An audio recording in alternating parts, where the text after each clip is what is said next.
hello. Hello, hello. Good morning to you and to everyone, actually. Good morning. Good morning. So, as you know, today we're doing something a little bit different where, and I know in the first episode we got into a little bit of kind of trying to introduce you to the Mhm. audience, but I Yes. wanted to sort of go spend an episode, doing a little bit more of a comprehensive interview. First of all, just so I can have it forever, but also so that that's something I really enjoy doing with people, and I really, you of all people, of course. Why wouldn't you know what I mean? I'm just excited. Thank you. Thank you. Of I don't know course. how fun the story will be, but here I am. Well, you're one of the most amazing and influential people to me, so to pick your You're brain very is kind. everything. As we know, and we've mentioned it before, but you are the amazing author of Altered Grace under the pen name ATAC. I just reread that over this weekend so that I could kind of be more present with Mhm. some of that so that we could get into a little bit of it. Okay, fair enough. Yay!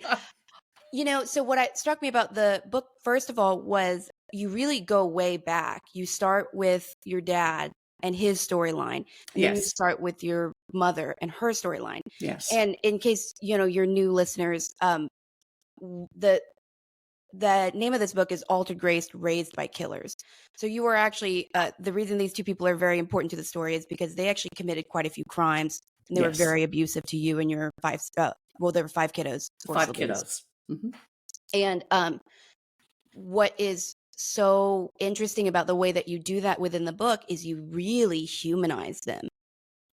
But Mhm. and I have to admit, while you do humanize them towards the end of the story, you do it that's gone as well for me, or for I think for a reader. So we really start thinking, oh my gosh, like this is so sad, wow, these two people are so broken. And then by the end of it, you're like, I hope I don't want to Right. say what I think about it all at the end. I understand. But, for your book, and especially considering, we're a spiritual podcast, we understand that there are things about this world that are non-physical. But you really write from the perspective very, very well about, your mother who didn't really drink, who started out kind of seemingly trying to hold on to some morality and some like, Yes. goodness or Yes. rightness.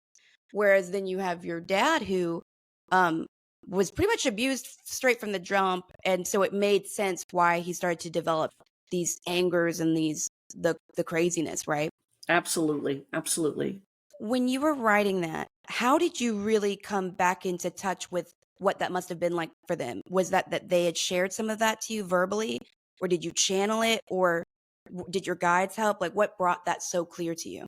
Well, that's a really good question. And keep in mind, when you are going through these experiences in first person, you recognize that you have to pay attention, and you have to understand what's happening. You have to come to conclusions sometimes way ahead of the age that you're at. You're under your understanding. Hmm. So it was important for me to show you the mindset of my parents, but also take you to a place where they may not have really needed to have been that way. That they were, again, just two little children at one point. Did they sit me down and say, listen, this was really bad. This is what I did. This is what I was part of? Oftentimes I would hear it in conversation. Hmm. I spent a lot of time being aware as a child because I needed Hmm. to stay safe. So to stay Hmm. safe, I had to be aware. And so I would listen to my mom and her sister. My aunt would come over periodically when my father wasn't home, and they would talk about the rough childhood. So then, of course, at times I would be able to, depending on my mother's moods, whether she was in her silent mode or whether she was in her chatty mode, she would then, I would ask her questions about what happened, and she would be, pretty straightforward about them.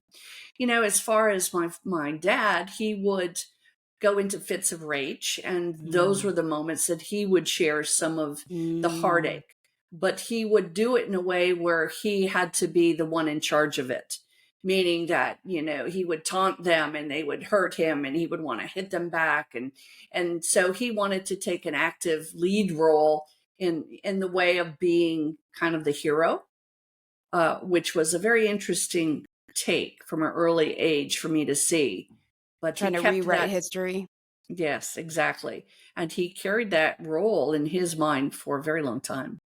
as being the hero of his own of his own and folly. also of others' demise. Remember, he was the Punisher. You This see? was never written about, if I'm not mistaken, but, because of how, like, the milk and his grandfather's abuse, things of that nature, Mhm. why do you think it ever occurred to him to circle back and take care of that as well? What's really crazy about it is I feel that as angry as he was and how let down and just disappointed he must have been, there was an inkling, a thread of probably again a Stockholm syndrome affective, Mm. disorder with him. Because Mm. he never went back and did anything harmful to either one of his grandparents that raised him or his mother who gave him away. In fact, he built her a house later on, and that'll be in the second book. There'll be information about that. It's just Wow, mhm. Contemptist. I love that name. Contemptus. Whenever, that's a really great point too with the Stockholm thing, because for people who are kind of Yes. unaware, that gets thrown around and people have a pretty Yes. shallow understanding of it, I think, more Oh often than yes. not. But the reality is, our entire subconscious driver is to survive. So we Yes. actually develop quite a bit of softness towards those that are creating a lot of harm and pain because we Yes. don't have another option. So Right. suddenly the bad that they do isn't too bad, or the secrets that they want us to keep are worth keeping, Right. just because the alternative to be rebellious of that would often mean either severe amounts of pain, or in your case, y'all were continuously threatened with no longer existing. Exactly. It would be death. And So you there had was a lot of evidence that he was reasons. doing that. Right. And So one thing I want to add alongside of that, we talk about Stockholm. It's not that we ever felt like, oh my gosh, this is daddy, this is mommy, but more of we recognize that it could be much worse, and it usually was from one day to the next. Just when we would feel that we had seen the worst of it, something else would ramp up. So we learned to appreciate the ugliness because uglier was coming next. absolutely. Or just, in, like you said, the storms, like, The didn't matter storms, the how it was storms rolling outside, in. Hmm. they were going to happen one way or the other. And I relate to that a little bit, where it's like, okay, if everyone else is acting fine, Hmm. I am also going to act fine. Like, Yes, why would you not? And so when they set the tone, hey, whatever the crazy was yesterday, we're going to be loving and have fun today. Done. exactly. Done. And not to stray off topic, but I want to throw an epiphany in this moment that I just had that I'll now have to remember to put in the second book. Hmm. But it's very interesting because we did spend a great deal of time as children, especially my sister and I. Uh, we would look at it as the storm is rolling in. How's the storm? How's the weather? So we always Hmm. equated a bad mood to a thunder and lightning storm, a heavy rainstorm. So that was our barometer. If things were okay at home, it was sunshiny. If things were bad, it was stormy. And how interesting! I just got an epiphany. So later, much later in life, fast forward to I have my first home, and it's a great home. But every time it rains and storms, my one of my rooms floods, and we lived in it for nearly 25 years and had that almost every rainstorm. And we Wow. continued, my ex-husband and I was just thinking how curious that is that I perpetuated the fear of weather into my own adulthood. With I would have to deal with my room flooding, and I was terrified, and I was always waiting and wondering when the rain would stop so I could bail the water out of this little garden room, and it would really just upset me, and we never Oh, seemed to fix it enough to fix it right. And I dealt with that for many years. So then, fast wow. track forward, I absolutely love storms now, and that's Well, God, isn't that interesting? That's must mean only healing happened. yes, only about 5 years later. Isn't that interesting? Wow. Well, and also a weird mirror too, because you mentioned in the book, after your father built the cellar, Yes. he built it and something was wrong, and it just always Well, flooded, and he continuously had to deal with that. oh, every time it storms. So how ironic. Hmm. Again, is that still a continuation of Stockholm? Maybe I was accepting the fact that that was just something I would always have in my life. Oh, wow. Whereas like other people would have maybe said it will move. You're like, it Yes. must not be that big of a Or deal. get someone out here to dig it up. We had French drains that we had installed, but they immediately clogged with the Texas clay, probably less than a month later, and we never did anything else with them. So Wow. how interesting and how ironic that on this podcast cast this morning with my wonderful viewers, your wonderful viewers, our wonderful viewers, that I revealed that to myself. That what an epiphany. So thank you. Oh, that's strange, but beautiful, and we're here for it. Thank you. You know, as you were kind of continuing through this storyline with your dad and your mom, you mentioned two kind of separate occasions where your mother had been visited by something that other people couldn't see. Yes. Yes. And then also with your dad, just hyper sensitive, hyper intuitive, all you know, those predatory uses for gifts. Absolutely. Do you feel that they both came from a gifted bloodline in that way? What do you think maybe allowed that? Because neither of them really trained for it. Well, you know, and that's a really good question. And I've kind of, you know, thought about that over and over again over the last several years. My mother was very intuitive, but I feel more than anything, as she would state, she would say, I am clever like a fox. And so in her view, she had to pay close attention to what was happening around her so that she could be one step ahead of the crowd, basically. And so her intuition probably built at an early age, probably like mine, from the fact that she had a lot of abuse growing up. And my father is extremely intuitive. He, again, very predatory with his intuition, but he also is likely to have had to be one step ahead in order to taper the abuse. So did it run through the bloodline? It may have. I did not recognize it in my grandmother's or my great-grandmother's, because I knew my great-grandmother, the one that raised him. I did not see it in other family members outside of my sibling and my, you know, extended family thereafter. So it may have been also something that was stimulated just by the fact of need. You know, it was a necessity for them to continue to have their life. Well, you know, what is funny is, and I would like to mention though too, your dad's eyes, your eyes, your kiddo's eyes, and your nephew. So that's curious too, because they're very, I mean, you know, they're very, very unique. They are. We have the same eyes. And did any of your other siblings have his eyes like that? My sister Sadie has blue eyes. They're a little bit different. They're different color than mine, but they're still a beautiful blue. I also have an older sister who Alice, right, who we're estranged now. She has blue eyes as well. There was a part when you were describing, you know, when Alice started to take more control, and for some reason in my mind's eye, I saw it was almost like the white that I see around y'all's irises. It's almost when I was reading that, I felt like that had become a part. And even if that wasn't a physical thing, it was almost like she came into this reality of like, I can be powerful too. And that's a scary thought. That was a very scary thought. And that's exactly the way it felt was, you know, again, like any situation, when you have a very abusive upbringing and you have siblings, there's oftentimes where you take it out on them. You take it out on each other. And she did feel quite powerful.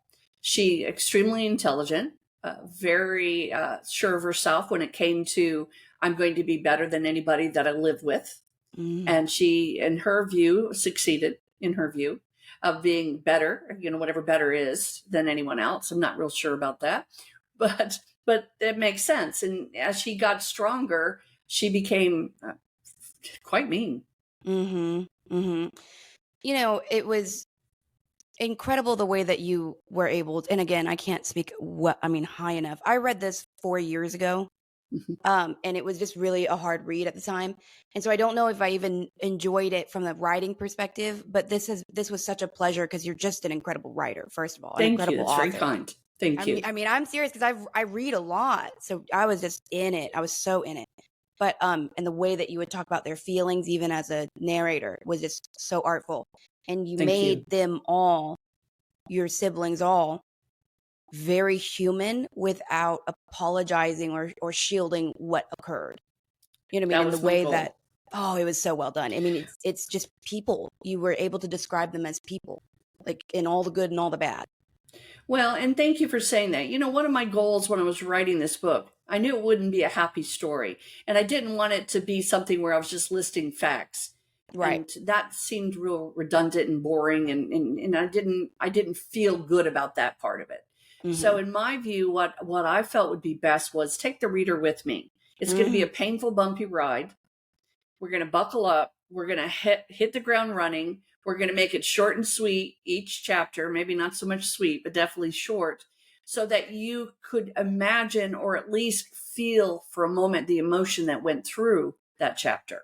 That's why I wrote it in the way I did, is I wanted the reader to go with me, to walk with me, to avoid the pain, but to see it from an outsider view looking in as you followed me through it. It was incredible too to really understand, in theory, realistically of the book, Hmm. you're not in it for half of it No, because you're so, and I kind of forget you are 6 years younger than your oldest or your that's next right. closest. Yes. So I didn't feel that. I mean, reading that, you just understand. I mean, understanding the boys, what they had to deal with, Hmm. then understanding the first daughter and then the Yes. second daughter and then Yes. you know what I mean? And by the time you're there, Hmm. it almost it's like you don't, most people I feel like would be quite, maybe would be prone to want to victimize themselves or pay a little bit more attention to that part of the journey. But frankly, by the time we really got to the point that you were there, your jaw and your heart's already on the floor for these other kids. Yes. You know what I mean? So I almost felt, and maybe this was, by your design, or maybe it was just an unconscious thing, but I almost felt like it was like you spoke more painfully about some of the things that they had to deal with than you really did for yourself, except for, I Hmm. would say, the real trauma around sleeping in the car, so Yes. you wouldn't get anybody else in trouble and wouldn't get yourself in trouble. That was Absolutely. very challenging to read. Very much so. But you don't sleep in cars and you No, don't I sleep don't under the sleep in the bed, and you cars. so listen, things have changed, Things but have just definitely so changed. wild. And going back to what you said about, I wanted to make sure that the readers understood where I was coming from. I didn't want everyone to think that my family, that each individually, there were monsters. Were my parents monsters? Probably so. At least in adulthood, they chose to be. But they also Mhm. started out just like any other child. They started out with the potential to have or to have not. The part that I was driving at more as we got through the book was, you do have a choice. You can make a choice. I may have had a horrible upbringing, but I'm not a horrible person, because Mm-mm. nobody could take that from me. No one could Mm. make that choice for me. I could be whatever I wanted to be once I was basically in a safe environment. So for the listeners and the viewers out there, I know there's a lot of documents out there, a lot of documentation, a lot of autobiographies that you can read that says, okay, if you start out bad, you're going to end up bad. But that doesn't have to be reality. And I truly, and I will always say this, that is a choice. It may be a very difficult choice, but it is a choice that one can make. Do you feel that there is sometimes truth to this statement? And I believe this could be, but again, I defer to your greater knowledge about it. But if there are two quite evil parents, Hmm. sometimes it does seem like that there is a very high vibration child sometimes. And then the question is always, how is there such a beautiful child amidst that? But then vice versa, where two very saintly parents can sometimes have quite a low vibrational child. Yes. And so do you think there's a helping, or maybe not even helping, but like a balancing of that, or Well, and I do agree with that. I do feel that there's a balancing. I feel there's a balancing in most all things. And, and I say it that way, most all things, because I know that's a kind of an oxymoron.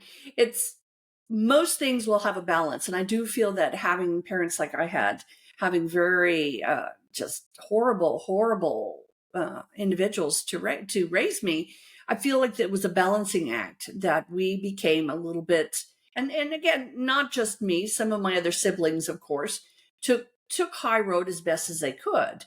Mhm. But I do feel that there is a balancing. If I stand on my belief system that we come here to learn, we come here to see, to see good, to see bad, to balance the scales, that I must also expect that I would come into a situation, if I'm wanting to learn what bad looks like, Mm. into a situation that's pretty bad. So Mm. yes, I answer that as absolutely. Wait. So that makes sense. So you're saying if your journey and path here was always to heal, and to always be of the light, Yes. you were only ever going to do that if you could and did transmute the dark. Well Oh, stated. wow. Well stated. And then you just had to airdrop into like the most crazy, like the most chaotic thing, because it wasn't Yes. about the parents.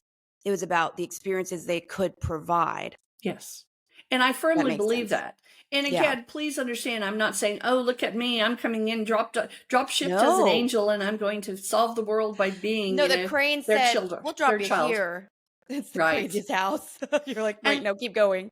And I want the viewers and listeners to know that was not just an overnight success. I will tell Mm. you, based on what I have seen, the things I see and things that I know, there's a little bit of them in me as well. The Mhm. difference is I'm not evil, and I don't allow myself to be that way. I'm not Mm. that person. But I could see, and I will say this very, very frankly, I could see where there are those that would turn to the darkness because it's just an easier lifestyle. Mhm. It Well, just and is. as you left, and thank God you were able to, but Mhm. as you had to leave behind the structure that was so chaotic, Yes. Mhm. there has to be a weird like no man's land, and also probably some arrogance of like, Mhm. well, I made it out. I'm going to bend Yes. the world to now it's my whole world has been bent by them. I'll bend the world towards me. And so, I have met you comparatively to this journey for you at a, I would say, pretty healed state. I know that there are vestiges of Mhm. this in your sleep patterns, and I understand that. But like, for the most part, but what did it look like when you were first leaving and you're like, all right, I'm going to try to be normal. I'm going to shut the intuition away. And we've talked about that in other episodes. How did you bond with people? How did you make friendships? How did you keep a job? Wow. And those are great questions. And I'm going to start off by saying, when I first left, I was a bit innocent because in my way of looking at things, yay, I had succeeded. Da-da, I'm alive. I'm alive. Look at me. I'm okay. This is great. I'm normal, whatever the heck that means. Here I am. Take me at face value and let's make it work. So my first impression of everything, I was a hard worker. I'd always worked. I mean, I spent more time standing on my feet working and doing things than I did sitting down. So work was very normal to me. I could do 2, 3 jobs, whatever it is. It didn't matter to me. Let me at it. So I worked very hard. So that was not a problem. The biggest problem I was faced with is as I continued through 18, 19, and 20, what I didn't quite understand was that evil wasn't just in New York, that there Mm, were there were cousins to evil everywhere. mm. And that was difficult to me because I thought, oh my gosh, I've just seen the worst of the worst. Again, no television. I didn't watch TV. We didn't have internet. We didn't have any of that. I didn't know about all these other people out there. And you So couldn't talk to your classmates. Not no, I wasn't really. right. I You couldn't couldn't talk to talk to anyone. anybody. And I was actually a very friendly little girl when I would talk because I'm a little hyper. And so, and so I really did like people. I didn't blame others. I just thought all the evil was in my house. And Mm. why on earth did I get this house? That was kind of my take as a child. But Mhm. as an adult, what I found was there was some arrogance. And Sterling, you said it exactly correct. I felt arrogant on some levels because, hey, I did it. Look at me now. And I felt pretty normal, whatever that was and is. And I still don't know what normal means, but I'll stick with it. Sounds good. But what I realized is that I was not as careful as I needed to be. Mm. I had come from an environment where everybody was hated and I was taught and trained to hate everybody, but Mm. I was not that person.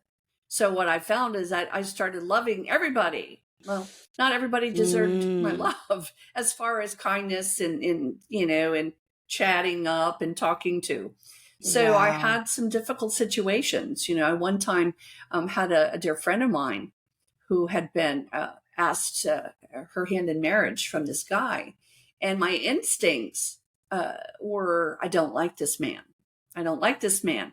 But I'm the kind of person, and still to this day, but a little more wiser, that I thought, well, you know what? I'm going to get to know him one on one so I can Mm. make a better judgment if my bestie's going to get married. So, long story short, she went off home up north to her family for a week, and I rode with her boyfriend to the airport. And had I been a little less arrogant, I would have realized by watching the cues that he was probably a little more flirtatious with me than he needed to be.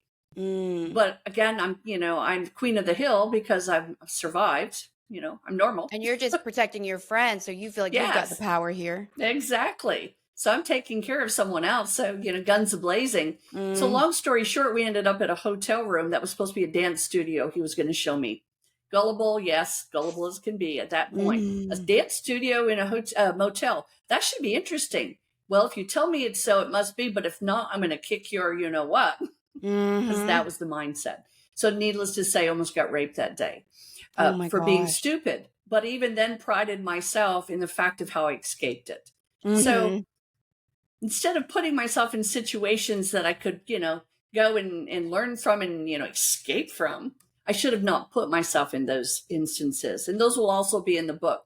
But I had Oh my man. fair share of trouble. I had a lot of learning curves and experiences early on as a young adult that really brought to home that, there's a lot of cousins to evil. And that's just because I was not in the environment of my upbringing any longer, that I had to be wise to the world because there were a lot of bad people that were amongst me in the world. So, Well, it makes perfect sense. And there's a version of it too where I think, and this comes after, understanding myself and people more as well. If you exit a circumstance where danger is always at your doorstep and your yes, sense of safety and development of ego is that you can survive it, when you're out in the world and no one's trying to mess with you, you could see how that would deteriorate maybe ego, and so you'd want to go find out how to feel like that. And I think I did some of that as well, where I put myself in crazy situations and didn't seem to clock, oh, I'm doing this so that I can repeat feeling strong at the end of it. exactly. And that's it. That's exactly Oh. it. And the first time someone said to me, I don't understand why you keep putting yourself in these situations, my first thought was, well, what's the big deal? I mean, I'm alive. I made it through. And so again, that was an 18, 19, 20-year-old's way of looking at things. Now I don't put myself in stupid situations because I don't need to have to fight my way out. So, Right. Well, and also if someone says that to you at that age and at that point in the development, you're almost like, what do you mean I'm doing it? right. I'm just surviving. You know what I mean? And it's Exactly. only later that you realize, oh yeah, I was not Yeah, catching not some doing of so well. that. Well, so fast forward a little bit and then your first marriage, the father of your kiddo, and how, sometimes it seems to be true that we pick people that mirror our mother or father, typically. And there's neurochemical reasons for that as much as psychological. Yep. But you've shared about him before that he was actually quite not docile maybe, but more controllable than say either of your parents. Absolutely. Absolutely. When I first moved away again, I got myself in these situations, but I did start dating. And once upon a time, I was not heavy and I was very much in shape and I was very young, and, we'll leave it at that. But so I did meet my first husband, and then the qualifications that I put out there for me, I didn't list them, I didn't share them with any of my friends, and I certainly didn't share them with him, was I needed a male who was weak. I needed a male who was weak. So I didn't have to worry about physical violence. I wouldn't have to worry about what I thought emotional violence or emotional upset, mental upset. If I had someone weak, I would always stay safe and alive. And so what I recognize is I did get someone, and I'm not putting him down. I'm just simply saying he's not as strong-willed as I am by any stretch of the imagination. And in fact, it took us five years of me saying, why won't you ask me to marry you, before it did happen. And the whole time I kept thinking, please marry me. Please marry me. Why won't you marry me? Why does no one love me? How come I'm unlovable? And I also felt, how come I can't love you? I don't know what that feels like. How am I going to love you? I don't know. I mean, you could walk out of my house today and I'd go, bye, see you, don't let the door hit you on your way out. That is But so deep. But I still wanted a marriage because why wouldn't someone love me? I mean, I felt I was a pretty decent person. If you had looked at my resume, hard worker, keeps in shape, young, Independent. opinionated, but decent. then I should have gotten a marriage, right? Well, So, right. And if you want normal, oh, you look right, around you, everyone that is exactly. normal, the picket fence. Did you ever, when you were younger, or even as you approached the desire for this more traditional experience, did Mhm. you ever want or crave kids? Or was that sort of part of what you thought made sense? Well, what's very interesting, and that's a really good question. I wasn't sure I wanted children because I hadn't really had a very successful How could you? childhood. And Yeah. so I thought, if this is going to be the case, what's going to prevent me from being ugly, just like I was raised? I mean, they say Hmm. that, you are your upbringing. So I'd been hearing that even though I'd been practicing normal, being normal. And so I was a little afraid of that. And it was very interesting because I was coming to the place where I had decided I was not going to have children. And I was 32, and Hmm. well, I was 31 at the time. And so we did get married, and it was exactly what I asked it to be. I was the strong one. I was the one that kept everything, all the balls in the air. And I had made a decision not to get pregnant. And so I did get pregnant on birth control and everything else. I was like, Wow. oh, okay, that was interesting. And Hmm. so while I was pregnant, the early stages of it, before I found out the sex of my child, I was praying it was not a girl, because Mm. I didn't want to raise me. Hmm. I didn't want to feel like I was bringing my inner child into this world. Oh, I wow. didn't want to do that. Not that I had any problem. I love my inner child. I love, all that I had become, but I didn't want to feel or to have it create flashbacks. So Hmm. I didn't want a female child. And now Wow. it's very interesting, looking back in hindsight. But I do have a son. I love my son to pieces. What's really, really amazing to me, I was terrified because I didn't love, and I didn't understand what it would feel like to love, Hmm. until I actually gave birth to my child.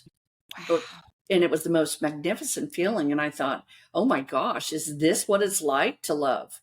Is this what it feels Mm. like?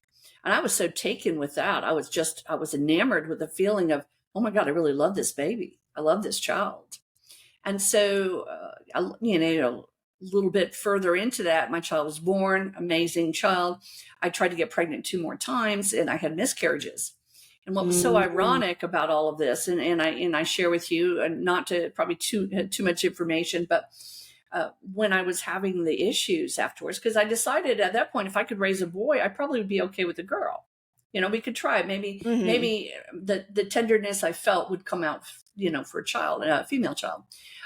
My doctor, who I just loved, he was amazing.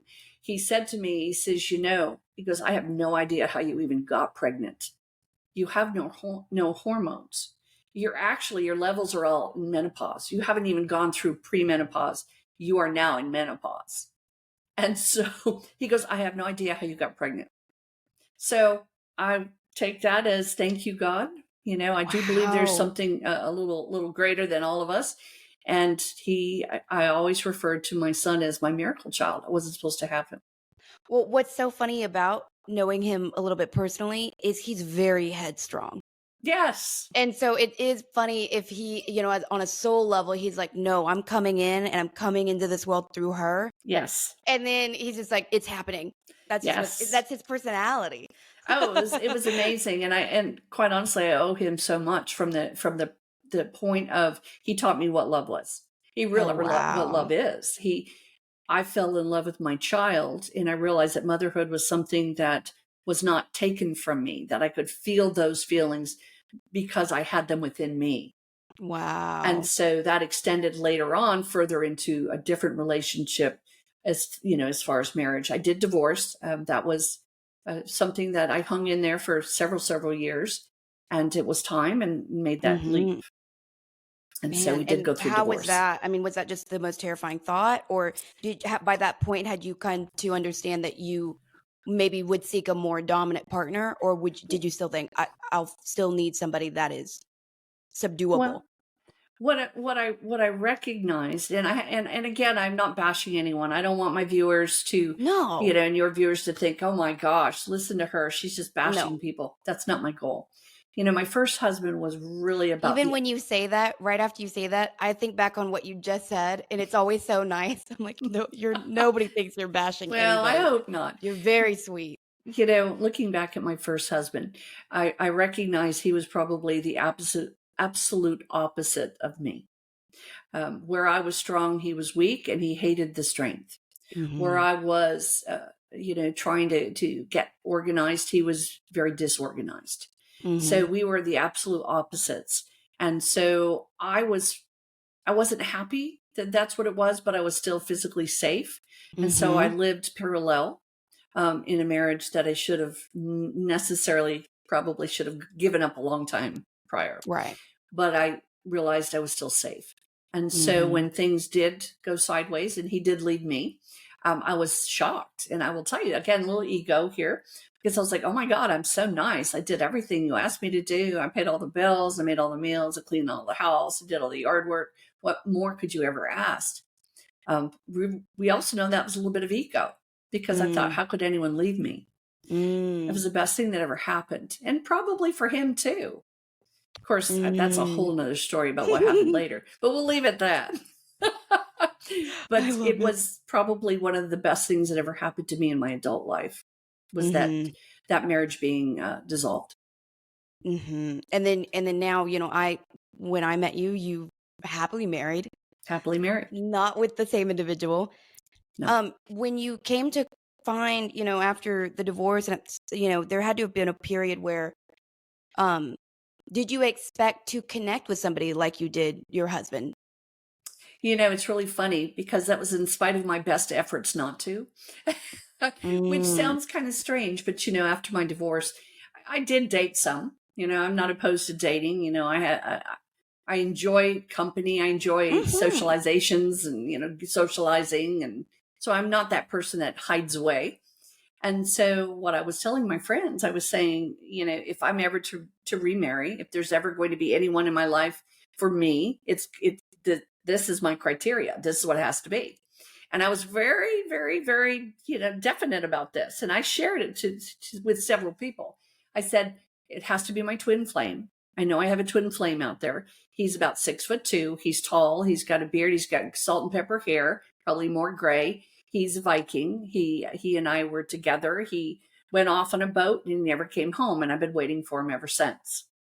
He's got my eye color. He's everything. I'll know him when I see him because I'll know he's returned. So everyone was like, well, that's pretty specific. And I'm like, well, if I'm going to get married again, that's the only possible way. Had you come to this understanding of who this person was before you married your first husband, but you just said maybe that's not real, or maybe so this came after? No, this came after. Oh, Yeah, wow. this Wow, came wow, wow. after. Okay, And okay. so really in a lot of ways, I had evolved as well into Mhm. adulthood. So my first marriage was more of, even though I married later in life, I didn't marry in my 20s. I married, right before I had my son. And so I was already, tipping 30s. And I, even then, I felt that it was something I had to do. It was kind of like the next step. I had to test Mhm. it out, whether I would like it or not. Mhm. And so after that marriage is when I realized a little bit more of, well, I played it safe. That's safer than I would typically play it in my life. I work Mm. hard. I keep things done. And so I thought, well, maybe, I could go a little bit more, take a little bit more of a risk, get someone Mhm. who's strong, someone who can match me in ideas, match me in ambition, match me in just life. And so Mhm. that's when I started feeling more that there was the twin flame. And I started having visions of this twin flame, and I kept seeing the Viking ships, and I just kept knowing that at some point my Viking would return. And it just became stronger and stronger. And it's very interesting because my husband and I met in a on terms that really were not, perfect conditions. He was married Mhm. at the time, and I basically in living in another city. And I said, I don't date married men. And so if you ever find yourself in a situation where you are free, you'll let me know. And it just so happened the day I met him, I looked at him as he was coming out of an elevator. We had set up a time to meet so I could see who he was. That was before I made that statement of, the Because you met marriage. through a friend. Yes, I met through a Yeah, friend. yeah. And when he stepped out of the elevator, I looked and I almost fell on the floor because he was exactly like I had been describing to everybody that I had told that story to, exactly to a T. There was one thing, and I say to a T, but I'm going to tell you what's really funny about it, is that amazing man. He had brown hair. And I thought, what is that? And I asked him, I said to him, I said, is that your hair? And I did it in a very nice, but very direct way. And he said, no, my wife makes me dye it. And I said, so if Wow. you didn't dye your hair, what would happen? He says, I've had to dye it for so long. I don't know.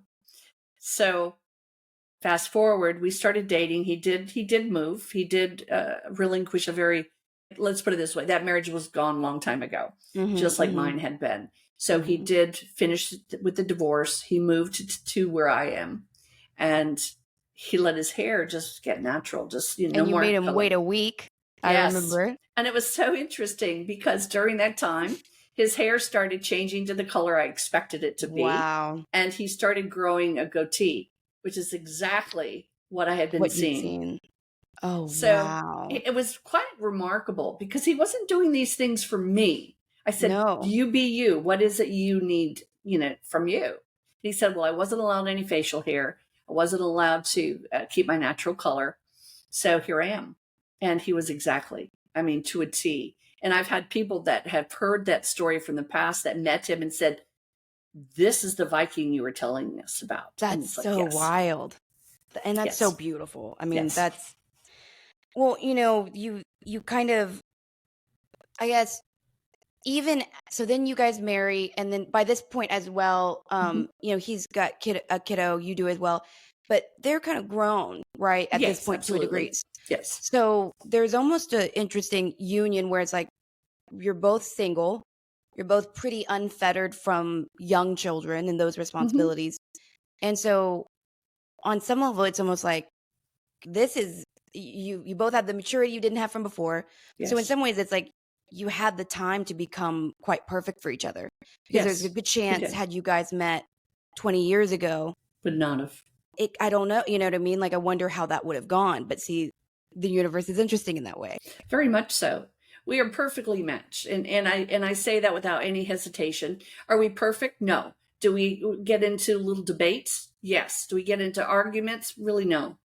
But we do have opposite opinions sometimes, but we are very much alike in many, many ways. And so had I met my Brian, 20 years ago, may not have been as successful because I may have felt challenged. I may have felt, okay, you're strong. That means you might hurt me. And I may have either retaliated or recoiled back with the fear that I couldn't be myself. So it was very interesting. The timing was quite perfect with him. Well, it's so neat too, because he speaks a lot about just kind of, and it's almost like artistic, but more it's experiences, but what you sort of brought to him. And I really love that because, just intuitively based on what I would think, you should have come out quite gray, and you should have come out pretty uninterested with, and yet you take such delight in like good food, and you take delight in experiences. And then for him, he has a military background, then he was in a pretty contained relationship. Yes. So it's like, even as you guys merged, it was a very easy trade of energy. Like it was, I love that. And now he cooks like great. He's such a good cook. It's just what a cool thing to bring to each other. Well, it really is. Now, the fact that he's such a good cook has kind of helped me to be a little more plump than I used to be. Well, but I'm not complaining. No, man. And you guys really are. I always talk about y'all's food. Wow, we love to cook. I'm really blessed. Now, it came with some hard work. I'm not kidding you. For those listeners out there, it came with hard work. It didn't just happen because, I just sat around waiting for something to show up. It was a lot of work to get to a place where I felt that I was comfortable in my own skin, that I was safe in my own skin, that I had a say, that I could be me. I could be me without trouble, without worry. And, I do have friends from quite long ago, I'm no longer 20 years old, that would still tell you to this day that when I was first kind of coming out into my own energy, I was quite arrogant. Mm. But it was really not so much about I'm so perfect and special as much as I'm going to keep myself safe. And Mm-hmm. so in that regards, I was probably a little arrogant, a little bit sarcastic, because I was also still on high alert. Well, and you had shared that with me privately whenever, I was talking about at one point, I was saying, you have done so much for Sadie and you were so there for her and da da da da da. And I remember one time you just blatantly said, I was mean to her sometimes when we were Yes. younger. I Yes. kind of took for granted how she protected me. And so that Yes. lingers with you where you're like, I'm not just good because I'm good to her. There was Right. periods of time that I wasn't. Well, there's one time that sticks out just so well in my mind. And it was, again, we were both kids, first and Of foremost. Let me course, share that yeah, with you. that's the other I didn't yeah. do this as an adult. We were both kids, and we had no one that either one of us could trust. I mean, we were both in the same boat. We were closer because she was 6 years older than I am, but she was the only one left at the house with me for most of my childhood. So we bonded as best as we could when And we that's a weren't allowed to huge really. age gap. Yep, there was an age gap. That's Yes. huge. I mean, like Yeah, people like 6 years for you guys to even bond I know. is notable. Yes.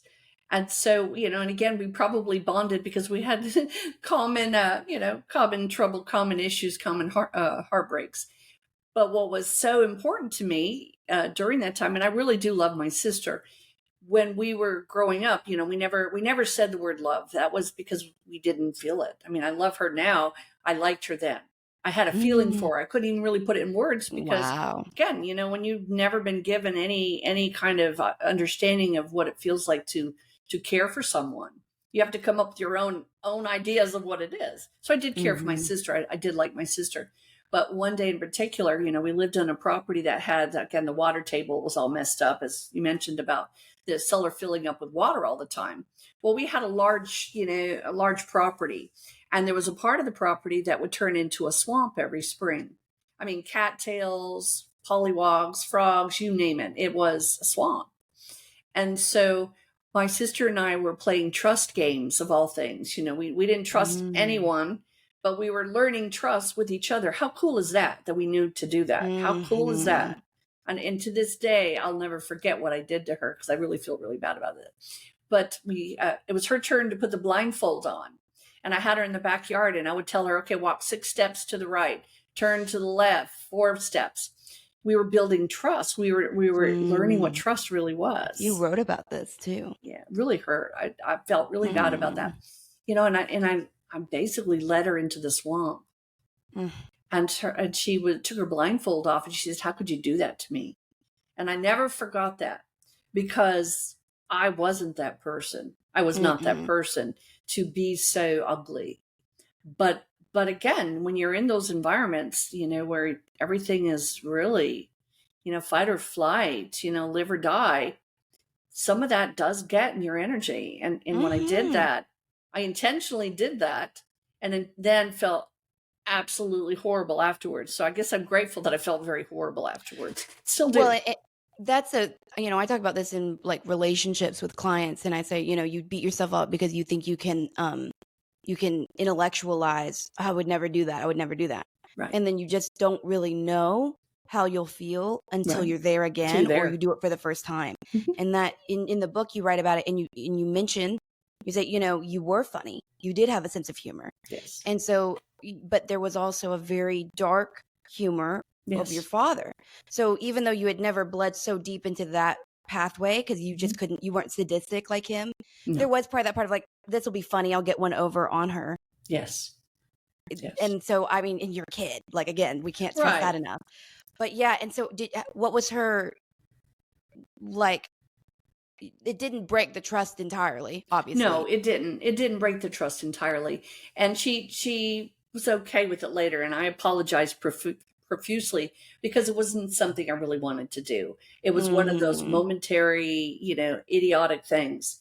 But Mm-hmm. she did. I'm sure she remembered it. Again, didn't have anyone or anything to trust growing up. So I'm sure that stuck with her for a while. Well, and I'm sure, my gut tells me, I'm sure that she was able to pay you back for that on some level at some time.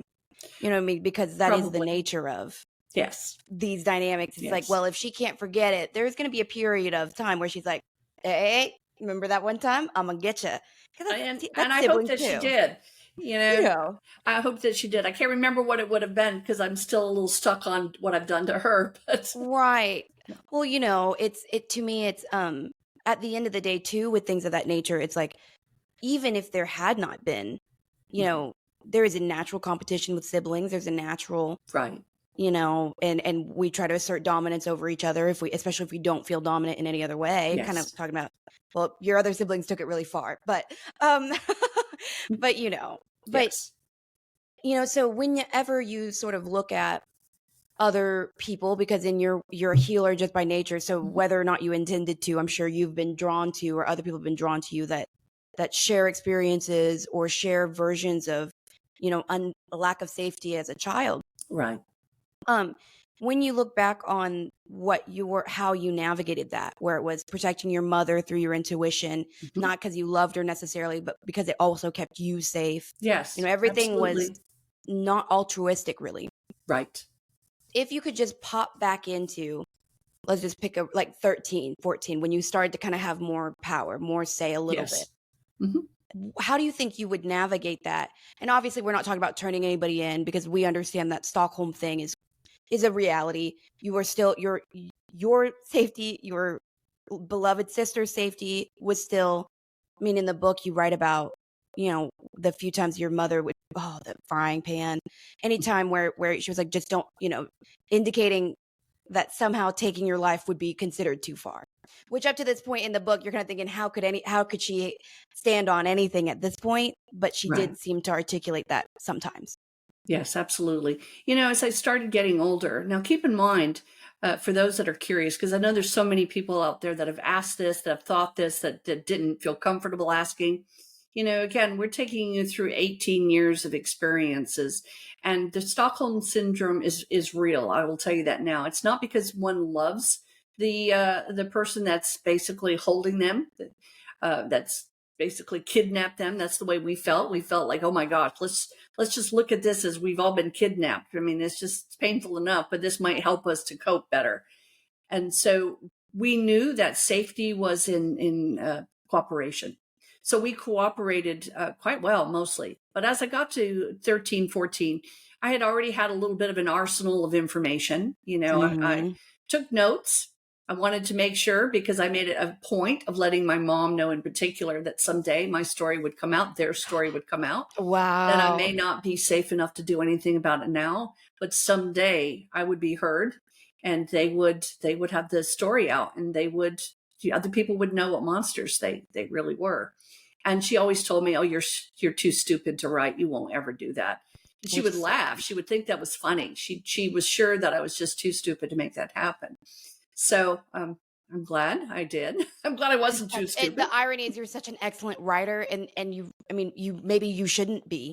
Your education was very crazy, very limited, very limited. Yeah, anyway. It's so funny because at that age, it was really about trying to find an identity like any other teenager.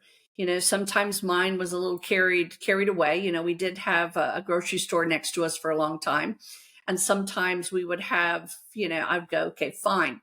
If you're going to kill me. I'm going to go ahead and drink and act up.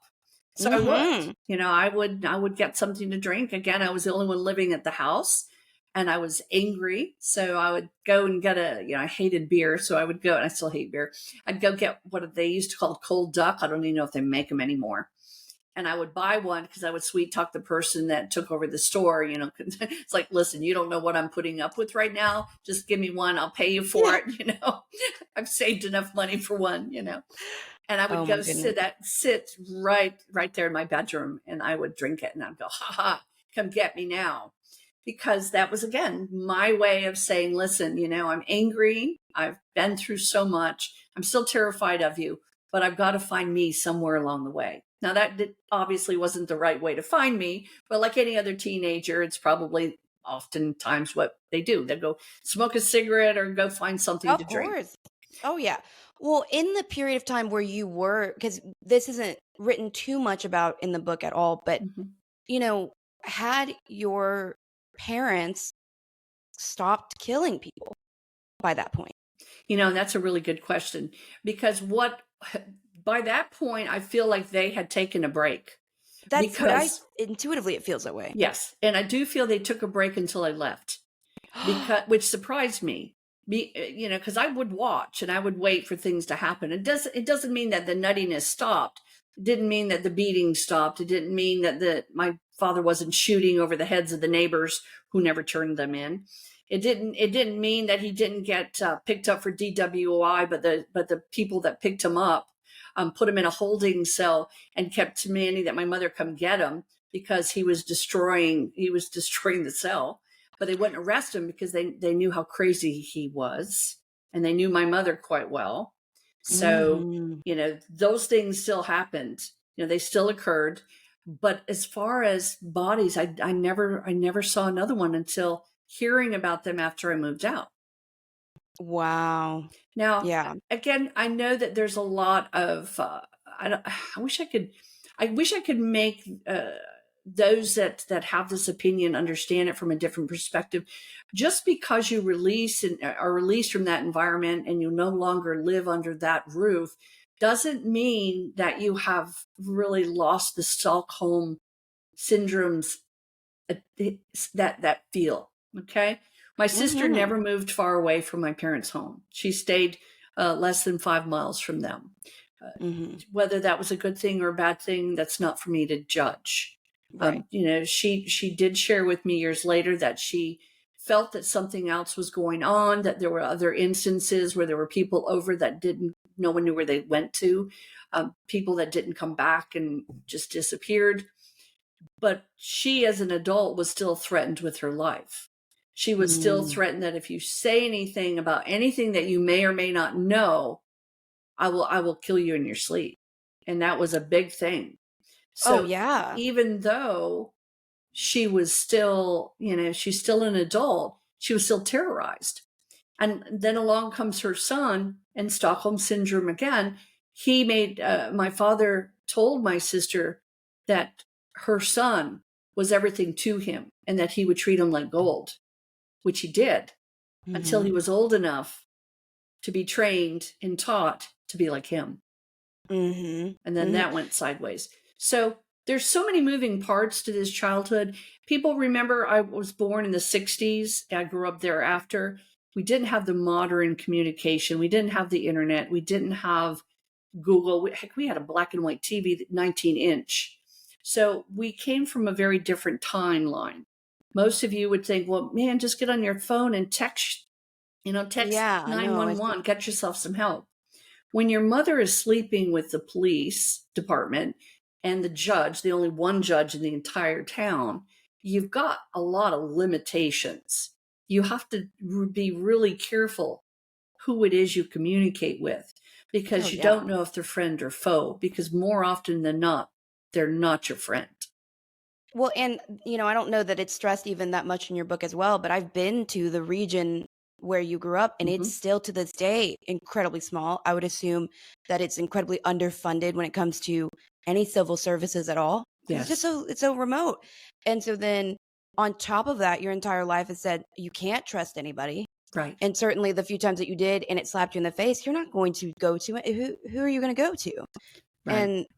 And that idea is never even given enough leeway to grow, so then you just don't get there. And I Mhm. do think I think almost anybody, I promise, who has had an abusive relationship with a parent, whether it's sexual or whether, I bet you any I mean oftentimes we turn people in when they hurt others, Yes, but we never, and that's just kind of a weird, that's the nature of it. And so it is the I think nature of it. that can't be spoken enough about, and also the recognition too.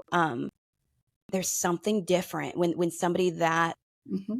powerful in life and then sadistic, even when you're just like, oh, you're not even a normal person, like you'll do Right. crazy stuff. I believe it. Mhm. It Mhm. changes things. It's not like we're talking about normal mom and dad who, No, did something kind of weird one time and maybe they should go to jail. It's like, no, they're actively taking life and there's an understanding that it could be yours next. And then absolutely. what? Absolutely. And so for But those, and I know that, I've gotten reviews on the book. I did write the book because it was my way of giving hope to others. That's why I also wrote it in the manner that I did. I wanted the reader mhm. to know that they could escape it just like me. That's why I took them along for the ride.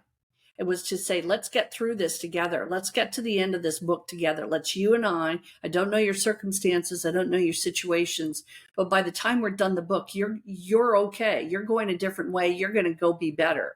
You're out of the Mhm. environment. That was very important. But for those viewers that are out there, and I know that a lot of people that I know have read the book, and some people have been very, very, very warm and engaging and kind and loving and respectful about the book. But there will always be those that will go, you should have said something. You should have done something. I did. And I will tell you, my nephew did as well. And he went to the local sheriff's office and he said, listen, I'm going to be building a house. I'm going to be tearing up, tearing up some ground that I own, some property that I own. And I am concerned because I do feel and I do know that my father-in-law was a serial killer. And they just kind of looked unfazed. And he said, what do I do when I find the bones? Do I bring them to you? And the sheriff said, son, if you find bones, you take them to the undertaker. You're going to be open up a Pandora's box that we don't want any part of unless we got an open case. We don't want any part of. Okay. This is a small town. He did that. So he reached out to me and said that, they don't care. So I actually reached out to missing persons, the cold cases. And I spoke, it's so bizarre how life is. I spoke to the person who was in charge of cold cases for that area. And I kid you not, people, this is so bizarre. This person actually lived like 500 feet from my sister, Mm. right there by the tree line, right there is where she lived. And I didn't know that. So I reached out to her. Of course, she walked to the backyard and knocked on my sister's door. And she did her part, whatever that is. She never really reached back out to me. So I did a Netflix series because, again, I wasn't trying to keep this secret. Hey, if someone's missing, I'm trying to help at this point. I'm in a situation where I feel safe and I've made peace with it. I'm trying to help.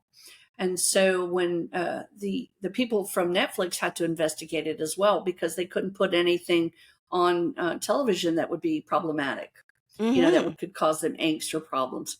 So they reached out, and I'm still in contact with Elizabeth. She was the one that did the reach out to the community. And it's what she does for a living. She does documentaries, for television all the time, and she does the research. And the first thing she came back with me, she said, I'm going to tell you something, Terri, and you'll probably find this very validating. Everybody I spoke to clammed up. They didn't want to talk to me Mm. about your father. Every single person I mentioned his name said that I don't want to hear about it. I don't want to know about it. Don't talk. They would Mhm. not talk to her. And that, again, Small went hand town. in hand with what I already knew as far as the Yeah. community. So Well, it wasn't. also you told me, oh, I'm so sorry. Go No, ahead. you're fine. Go ahead. Go ahead. The shoe. So your Yes. dad used to Yes. taunt. I mean, like he wasn't being quiet. Like No. he was good enough to not get really pinned with anything. But like you told me, because I don't, he was not a fan of the gay people and he was not a fan of any No. people of color. And so you said he used to kind of take hunt in areas where there was like a gay bar or something and a Mhm. woman went missing. And then that he placed the shoe like feet like mere feet off his property into like Yes. public land or something. Yes. So Right outside the everyone property knew. line, literally. Yeah. Hmm. So I mean that's just, and then so it's he was the way that your nephew spoke about it was he just said that your dad ran that town through He did. fear or through money or through, so it's different because you had a kingpin Yes. criminal who had, was having the judge over with marijuana behind a sheet.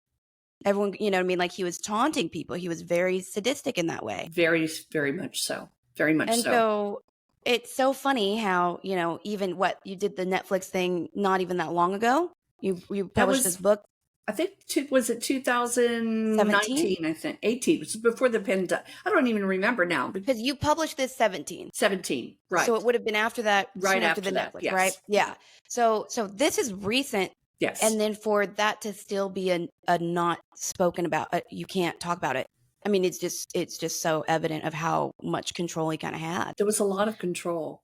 And I do feel that Yeah. that was very strategic. Again, very Hmm. intelligent people when it came to diabolical acts.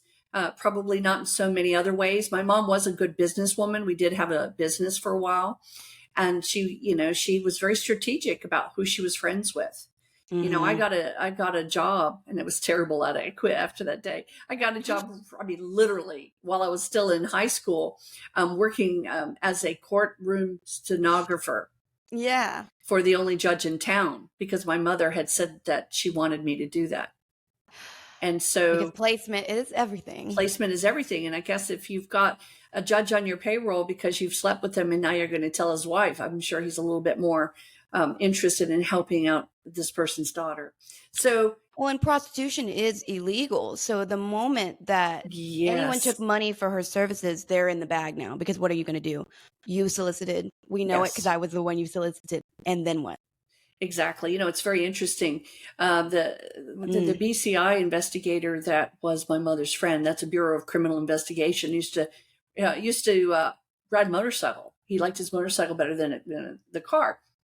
And so he would ride his motorcycle, and he was always hanging out with my mom. And he was the one that would come over to our house. And in the back room, we never had doors on the kids' bedrooms. There were always curtains. And so my father was drying out marijuana plants in our room, and they were right there. And he was in the living room. And he was, again, someone my mom was very, very close with. And I tried to reach out to him after the book had been finished. And I tried to reach to him, and they wouldn't let me anywhere near him when I told them who I was. And I said, well, is he there? Well, he's on vacation. And I said, okay, well, I'd like to talk to him. Could you have him call me? You don't need to be talking to him. What do you want with him? And so I thought, well, that didn't work. So I called back afterwards, and I could never get him on the phone. And so Mm. I thought, well, that's just another person who has secrets, who doesn't want to Of share. course. Yeah, that is when you incriminate. Well, I mean, we're looking at that with Diddy right now. It's Right. like, all this stuff that's coming out. No one is coming out to really go after him. Exactly. But also no one's defending him. And you're No, looking at that and you're saying, oh yeah, they have been in bed together, probably that's proverbially as well as much, maybe literally. But like man, you got to and be careful if you want, the world now, especially with all the cameras, well, everything. it's I mean, big different world yeah, now. you Big you want to keep your nose cleaner than ever. Yes. Well, it's also interesting too when you look at it from the way things all played out. My father was a man who hated everybody. I recently had a friend that was so funny, read my book, and he came up to me, and he goes, I need to know if you're prejudiced. And I'm like, what? He's Afro-American. And I'm like, what do you mean? He goes, well, are you prejudiced? I said, why did you say? He goes, I read your book. I said, honey, I have red hair. Didn't you read one of my pages? I was Mm-hmm. much, hated as anybody else because I had red hair. I said, if you Mm-hmm. had makeup on, you wouldn't be allowed in the house. If you had makeup, you were a whore, period. No matter what. End of You story. threatened to cut your face off. Yeah, exactly. So no, I'm not prejudiced. I don't have a prejudice bone in my body, not at all. And if I ever was, I'm there too. So let's team up here. So that was to me very interesting that that take. The other part of that, and I want to say, even though my father hated everybody, I can tell you he also enjoyed the company of a lot of the people at the gay bars. Okay, Oh because he yeah, would I bring mean them that home you as hinted at presents. that. Yep. But that's And how.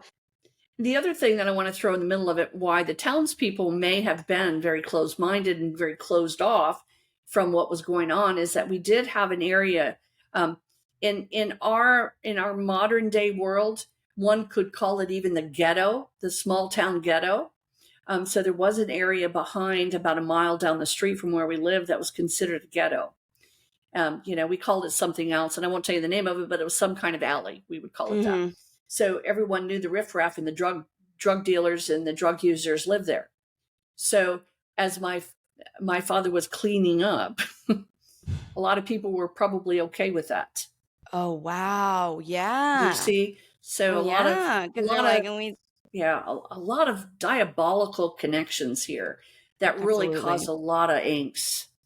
Yeah. Well, I mean, there are places, now that are still, I mean, like, we don't get to act like this was that long ago. No, You know what I mean? Like, we still have in Texas specifically with castle laws, like, where you see pretty much prejudice executions still yeah, happening sometimes, just unfortunately, yes, and protected by the law because right. they're on the property. So, and I won't get into that, but it's with your family and especially with what we do, where we do talk about having access to the other side. We do talk about Yes. that the soul does not die upon death. No. And we do know that both of your parents are deceased. What do you think their reality is? What do you, Well, you and know, that's a great question. When I first moved away, I didn't have any fears that they would follow me to Texas. It yeah, right. never, ever felt that way. I didn't feel like I had to hide my mailbox, hide my address, because I knew that they wouldn't do that. That would be something that would take them out of their role. They wouldn't have made that move. I was at work when my father passed away, and my sister reached out to me, and I answered the phone, and she said, Dad just died. Well, again, Stockholm syndrome to a degree, but I never really had an affection for my mother or father because I never got anything from them. So Hmm. that was just like, it was like, oh, okay. And so I thought about it after I hung up and I was at work and I thought, oh, wait, that's not okay. Hmm. Oh my Yep. God, that's not okay.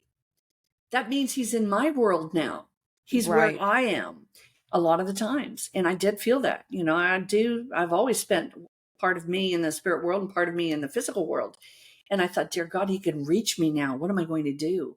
I literally, and I'm not this person. I'm a very responsible person. I literally ran out of my office, got in my car, and got home. And I got home and I'll never forget it because I ran in the door and I have a hallway and there were some white closet doors right there. And I just leaned on the closet door and I said, please don't come to me. Stay away Hmm. from me. Don't come near me. I don't want you anywhere near me. And it terrified me for a while. I had to really think about that because now he was in my world, my spiritual world. Did my parents collectively come see me at different points? Yes. My mother used to tell me in her wonderful way. She used to tell me that I was, and I'm going to say it this way, so you'll. That's the way she said it. You are nothing, and that's the way she would say it. So we know the term is nothing, but she wanted to emphasize that she was serious, that I really was nothing. Okay. Right. And And you're like so, doing your taxes and you're like, okay. yeah, exactly. And so periodically for the first year after her death, I would wake up in the middle of the night and I would hear that in Yeah. my ear. And so I learned to go, no, no, no. And so I didn't want to go into any, you can't do that. Shame on you. I No. don't have any relationship there. So no. So It's it not did allowed. stop. Right. And my dad, he came through and, I, I'll, my brother calls him the old man. I've never called him the old man. I still call him dad.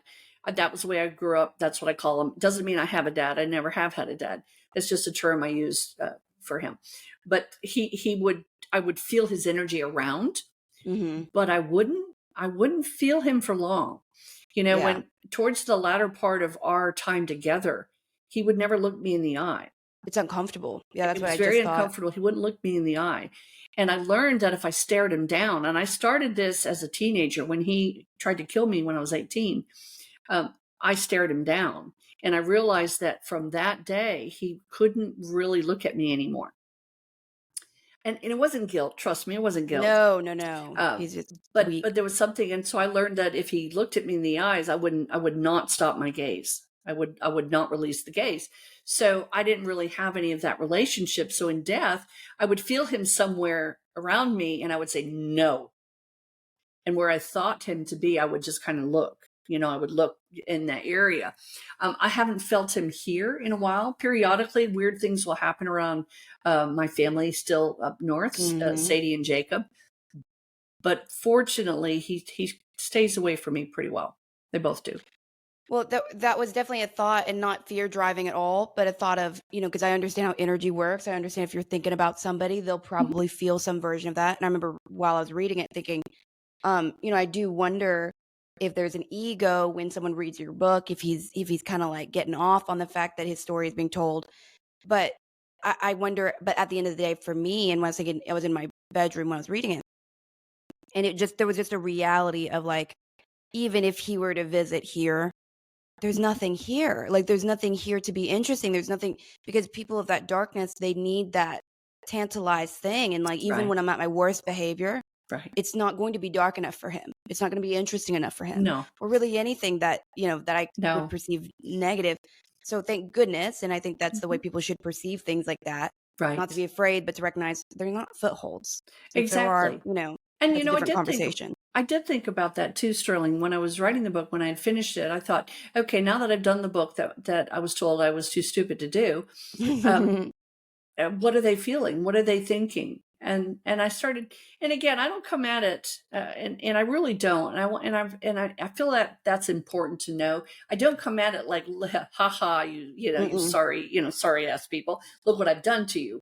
I didn't do that for that You took reason. it into the light. You took Right. the experience into the I light. took it to the light. I took it to a place where if someone else felt that lonely, if someone else felt that vulnerable, that they knew that no matter in their darkest hour, no matter how dark it got, that they too had an opportunity to choose the light, that they too could come out of being raped or, victimized, sodomized, abused, whatever the abuse may be, that they too had an opportunity to choose. They could go left or right, and it was up to them. And that's why I wrote the book. Did I paint my dad as a horrible person? No. Did I give factual information? Yes. And I tell you, I documented things that I was unsure of. I got my sister, I got my nephew, I got my brother to help kind of fill in the blanks because I Mhm. was a little girl's child. But I'll tell you, I did not write that to crucify him. I did that for any hope that anyone needed, whether they had lost someone to my father or they were lost from someone else, that they would know that Mhm. there was someone out there that was saying to them, you can find peace. You just have to go for it. You have to choose it. You have to choose it. That's exactly Ugh. right. Well, Terry, I think I'm just so in awe of you as a person always, but then even just rereading this book again, which I'd been avoiding doing, I think, intrinsically. Mm. I just didn't know, and then to read it and kind of feel almost like empowered by it. Because I think the first time I was so shocked, and this time it's like, what I now realize is you haven't written even, I mean, you have left so much out Yes. in this, like, and I'm sure what I know is even scratching the. So I'm just in awe, and I'm so grateful you wrote it. I cannot wait to read the second part of it. And I just admire the way that you did it. You humanized. You didn't go too deep into anything. I mean, like, it's just so well done, and I admire you Thank so you. so much. Thank you. I Oh, appreciate that. I love you. I love you too. And I know what that feels like now, thanks to my son. I Well, do know. and we love, and it's that is a fear. Whenever someone victimizes you in that way, not only is it things taken from you in the moment, but that fear of, did you just take my future too? Like, did you just take my ability to connect to others? Well, Right. am I going to die alone because of what you did when I was this age? Like, that's a thing that maybe people don't talk about enough. It's like they keep taking. They do. So They we have keep to. taking. Abuse is far reaching. It's far Mhm. reaching. It goes into all different timelines, all different ages, all different courses of life. And and it's very true, and I mean it. So when I feel these emotions now, I truly feel them. I don't have, and if I did, I probably would tell you right here and now. If I had something that was really still a mess, well, I do. I guess I do. My sleep is a little bit. But I will tell you, it took work. It took an understanding and a belief that there's something greater. There's something more powerful than me. There's something more powerful than us. And it really was about, really, if you don't want to put it as God, you can put it as hope, because there's something very spectacular that's just waiting to help each of us. Now, I'm going to mention PTSD, if that's okay, real quick with you, Of Sterling. course. I was just about to PTSD. ask about the sleepwalking and the Oh how gosh. you're still It's challenged. oh my gosh. As a child, again, when you're in the worst movie you could ever be in, right? Day in, day out, and it's like being in a Chucky movie nonstop and every other horror movie all rolled into one. you know that you have to just exist. So you kind of get yourself into a zombie state. But at nighttime, you don't get to stay in that state. You have to come out of it. So it's when your conscious mind and your subconscious mind kind of go into the experiences. And I had a lot of issues with sleep as a child. I had night terrors that just landed me in such bad spots. After a while, my sister would just take me to the car and put me in the back seat so I could scream my way out of it. She'd carry me Did to the any of car. them? What's that? Did any of them have the dreams like that, or just you? Just me. Okay. And so I would have these horrible, and I remember the horrible nightmares, just screaming and just feeling just I couldn't exist. I couldn't breathe and I couldn't exist. And then I would find myself night walking, where I would go out and sleepwalk. Trying to get and away. I'd be outside. And trust me, you didn't want to be outside in the country at 2 a.m. in the morning, especially when you had a big cornfield and there are plenty of, of different, types of wildlife. So it was terrifying. And so fast forward to adulthood, PTSD is a real thing. And I know there are many people out there with it. And it doesn't just come from being in the military, even though we recognize it's a significant group. And we love you all that have PTSD that have served our country well. We also know it comes from situations. It comes from trauma. It comes from trauma that's really, it can be deep enough to create other issues. Don't ever let anyone tell you that your trauma isn't important enough and it shouldn't be causing you to have PTSD. If it's traumatizing to you, it's important enough. PTSD is basically a post-traumatic stress disorder. It comes to you in ways sometimes that you don't expect. Where I'm happy-go-lucky and living a good life day to day, about once to twice a week, I wake up about three or four in the morning, and every possible scenario of trouble hits me at once. Of I'm going to die in the morning. I'm going to be in a car wreck. This isn't going to work out. I'm going to lose my house. I'm going to lose my leg. I'm going to die from cancer. Every emotion that could ever hit you hits me at once, and it lasts for about 10 to 15 minutes maximum.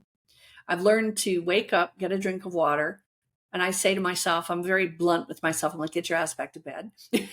Because it works for me. Okay. And I say, you're safe. You're safe. I've got you. So no, I'm not split personality. I got me. My inner child and me are all one.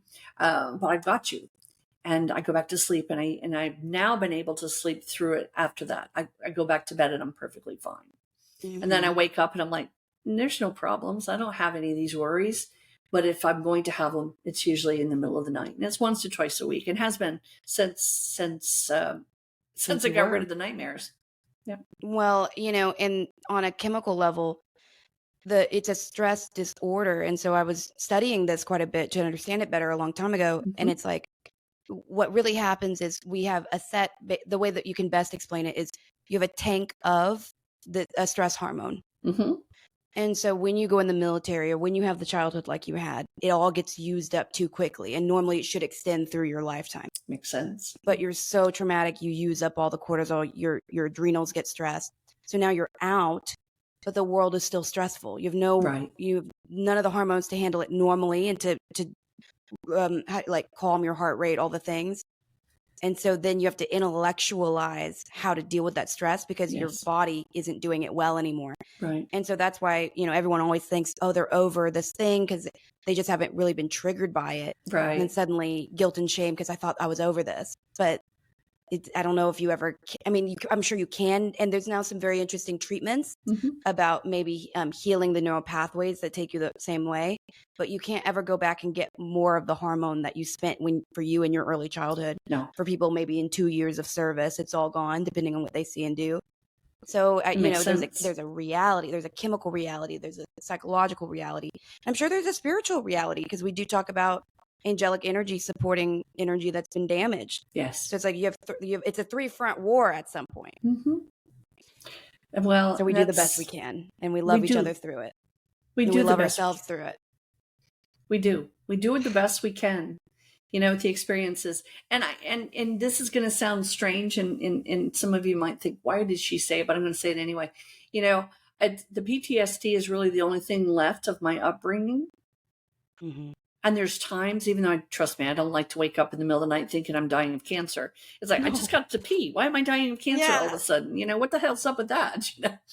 But I will tell you, as far as trauma, it is the only thing remaining that I have.